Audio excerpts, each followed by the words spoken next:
Hi, my update today is about my little collection of Vandopsis. Vandopsis is a very small genus and contains only a handful of species, and I've got this ambitious idea to collect them all. I'm not sure if it's at all possible because we have such limited sources here in Canada, but my hope is on overseas vendors that come to our shows. Anyway, so far I have 3 Vandopsis plants, and they all came as seedlings from clouds about a month ago. You probably saw a video of me unpacking them.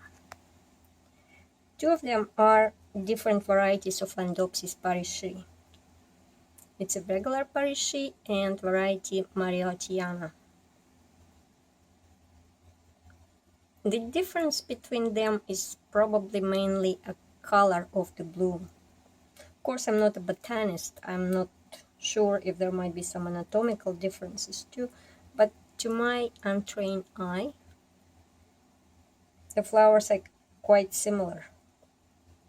It just the regular parishi has spots on the yellow background, and the Mariatiana variety is more solid brownish color.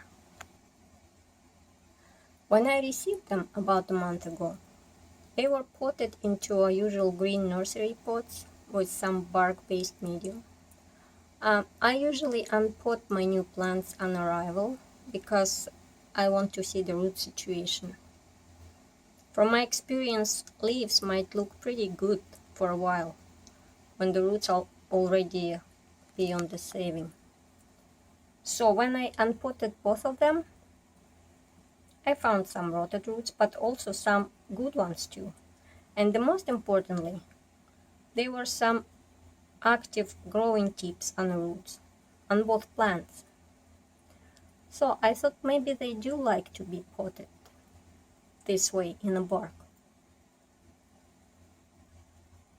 So I just switched them into fresh medium, bark with sponge rock, and put it into see-through pots. That's how I potted them. They are growing in the smaller tank in warm and humid conditions, and it seems that they like it. I might be giving them too much light because they're getting this little black freckles. My Carnus cervi gets them too when it gets too much light. Other than that, they look pretty happy. They are growing new roots. You can see the new starts.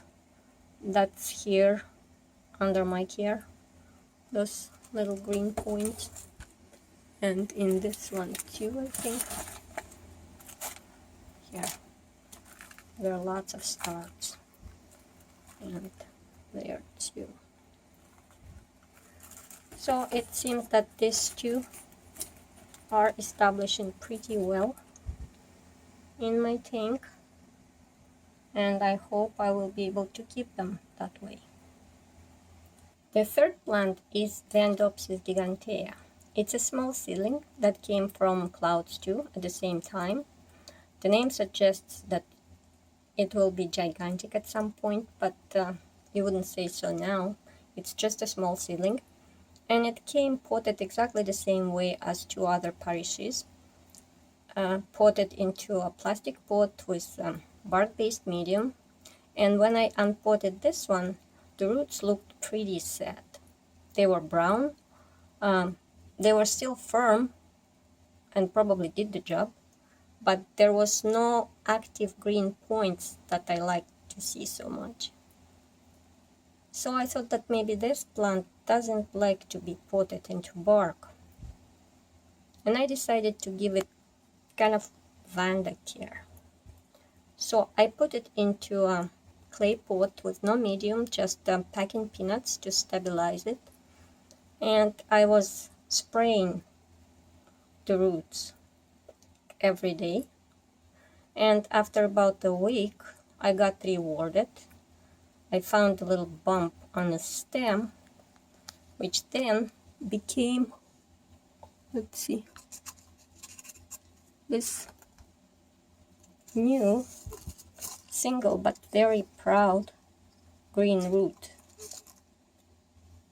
So I think I will be continuing this type of care for this orchid, and when it grows more roots, then I'll decide what to do next. Now for the funny part.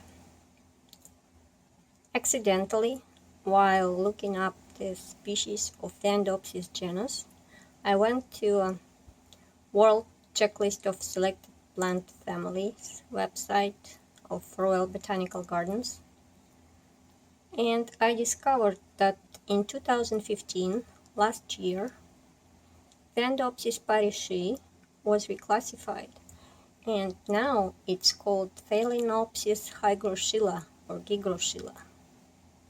What a twist!